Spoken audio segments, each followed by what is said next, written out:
দুনিয়ার পেছনে তো কম সময় দিলা না, এখন থেকে তৈরি হইয়া যাও, কোন দিন যেন আমার মাওলায় তোমারে ডাক দিয়া ফেলায়। ওরে আজরাইলের যদি আল্লাহ বলে ধর, আজরাইল যদি তোমার পিছে সেই ধরিয়া ফেলায়, ওরে বাবা 1 সেকেন্ড তার সময় তোমাকে দিবে না। আর যদি ওই সময় তুমি গুনাহ অবস্থায় ধরা পড়িয়াই যাও, ওই অন্ধকার কবরে জাহান্নামের আগুন, ওই কবরে 1টা না 2টা না 99টা সাপ ভরিয়া যাবে। আমার মাওলা বলবে কবরের মাটি গুনাহগারের ধর, 2 পার্শ্ব থেকে জোরে জোরে চাপ দাও।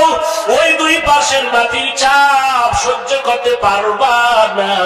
আজকে তুমি মশারি টানাইয়া ঘুমাও, ফ্যানের বাতাস ছাড়া ঘুমাইতে পারো না, গরম। গুনাহ নিয়ে কবরে গেলে জাহান্নামের আগুনের গরম কেমনে সহ্য করবা? হাসরের